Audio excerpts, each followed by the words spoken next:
I've said this before, maybe. I grew up Catholic, and in the Catholic way, like it was be good, come weekly to confession, say your rosary, and they said if you didn't come to Catholic church every Sunday, you were sinning.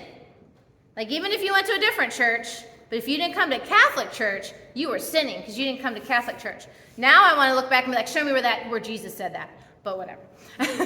So even all through college, I was one of the few college kids I went to church every Sunday. When I got out of college, I went to church every Sunday. I bounced around and finally found one that I liked mostly. But I went every Sunday. And I tried to live the good life because I didn't want to go to hell. I didn't want the punishment. I wanted God's favor in my life. I wanted to be the good little girl, the good Catholic girl who got the good favor from the Lord. And I tried really hard to not be bad so that God wouldn't be mad at me. And I had a good, my life was fairly good then. I had a job, I had some friends at my job, but I was profoundly lonely. And a good, the best description of this was my Sunday. On Sunday, I would wake up and go to church so I could check the good little girl box. I would go get groceries and lunch. I would go home, and unless I called my parents, I didn't speak to a single human all day. Because I was at this big church, and I didn't really know anybody. It wasn't like a family church like this. I would come in, sit, and leave, and I didn't know a single person at that church. I went there for a year and a half, and I didn't know a single person, not one. One guy one time tried to sell me some cookies or something. It's for the Boy Scouts or something. But I didn't know anybody. And that was why when I found a different option, I was quick to leave that place. And then one day I went to play volleyball. And long story short, I met this guy. He invited me to this group of people to play volleyball, and I liked playing sand volleyball even though I was terrible at it at the time. And so I show up, and all these people playing volleyball, and they invite me to this cookout afterwards, and everyone's hanging out, and they're all these group of friends just hanging out, and they did this every week, and I was like, what is this? This is so different than my normal Sunday when I don't talk to a human. And so they invited me to this big church called Crossroads, and I'm like, well, that's one of those weird culty mega churches. I'm not going there. But I started hanging out with these people. They were so inclusive. And everyone's hanging out, having drinks if they want drinks and singing songs, and no one's trying to take anybody home. And I'm like, what's happening? I don't understand this culture. And it was great. And so when they finally, after a few weeks, I was like, all right, I'll go check out your church. Because I started hanging out 2 or 3 days a week. I was hanging out with these people. And so I went to Crossroads, and that place taught me so much about the Lord. Crossroads taught me that God is about relationships, not rules. And for me, that was a total paradigm shift. And also, the Lord in his just beautiful favor granted me these groups of friends. I got to the point where 3 to 5 nights a week, I was hanging out with these people. We were in small groups. We were in Bible studies. We were playing volleyball together. We would go to church on Sundays. My new Sunday was go to church. We would all go to church together. Started with 15, 20 of us. By the end, there was 100 of us. We would go to lunch together, try to walk into a place with 40 people. They get mad at you.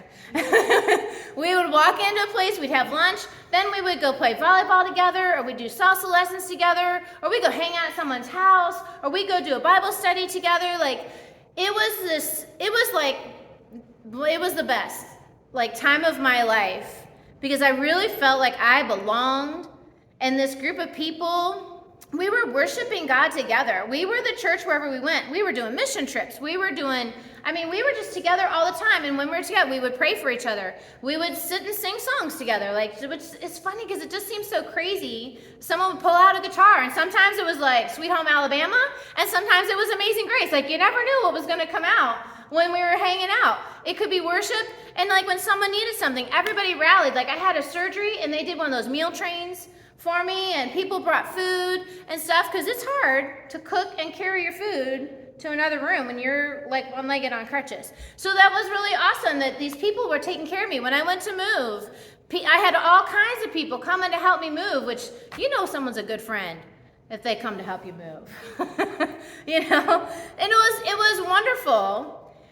And it didn't last. and that's fine. It was just for a season. We got so big. I was in charge of birthday parties, and I got to the point where I didn't know where we could go because we were 100+ people. We didn't celebrate like Mary's birthday. We celebrated like May birthdays because we had so many people in the group to have birthdays. We couldn't meet every other day for a birthday. So we would just have the May birthday party.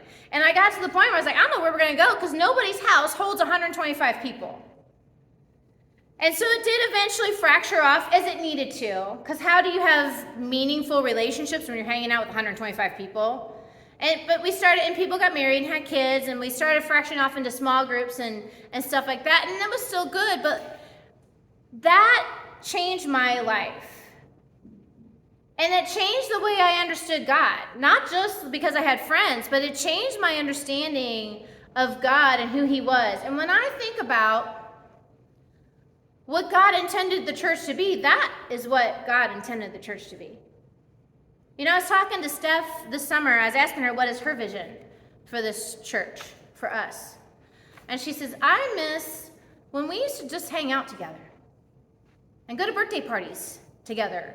And just, like, that is what brought her in to this church. And that's what brought, like, when I came here and the second day I came, you guys knew my name. I was like, what is happening? This is cool. You know, like that is what we're good at, but I feel like we've lost that as an organization. And when I think about Jesus was all about that. I mean, look at the way Jesus did life.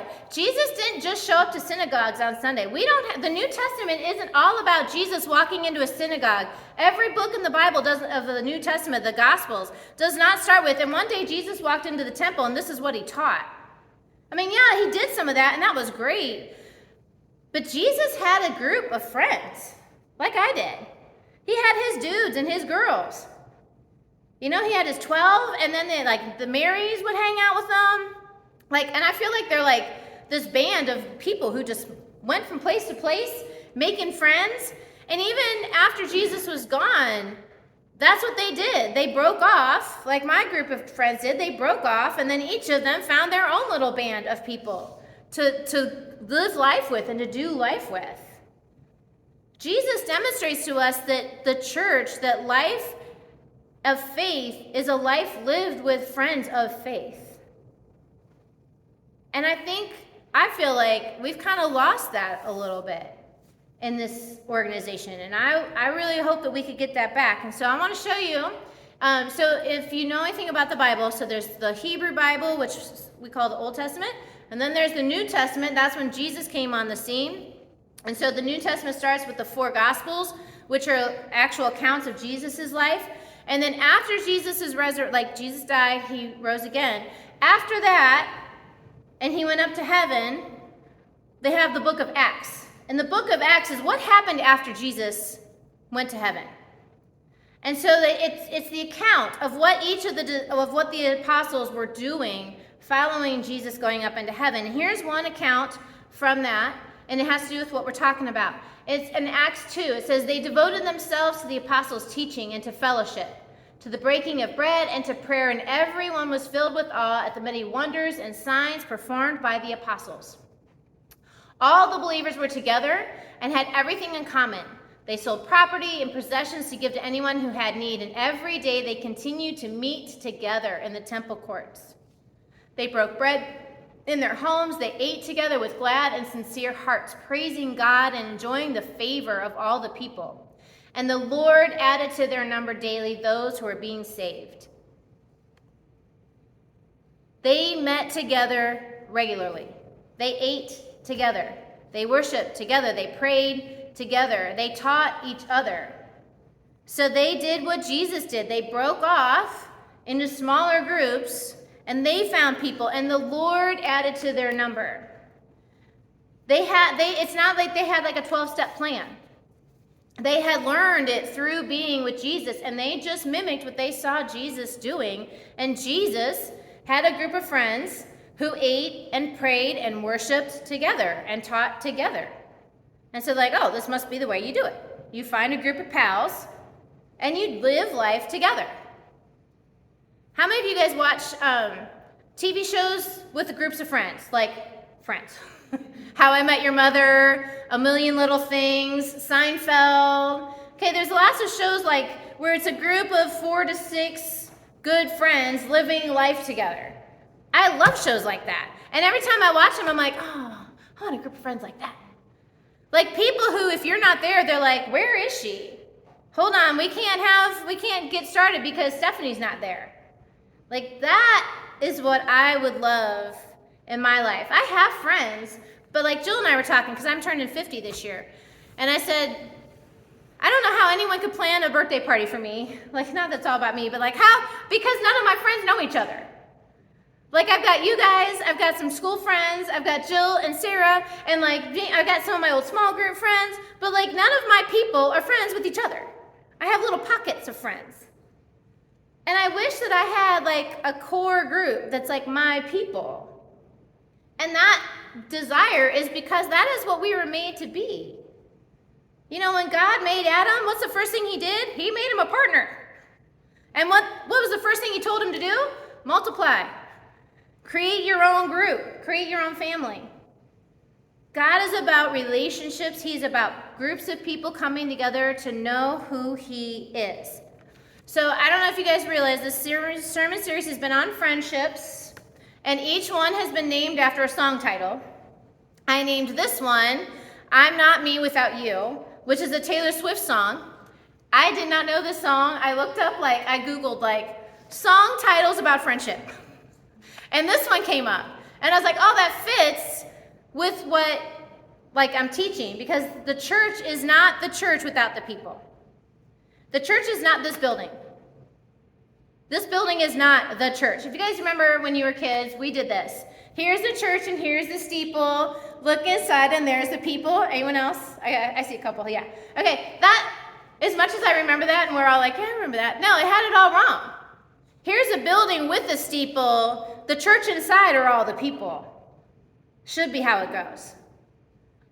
Because if this building went away, we'd still be the church if we went to Mary's house and hung out on her porch and had some hot dogs and talked about Jesus and prayed together. The church isn't the building. The church is a group of friends living their lives together and praising the Lord together and challenging each other and lifting each other up and teaching, and that is what the church is.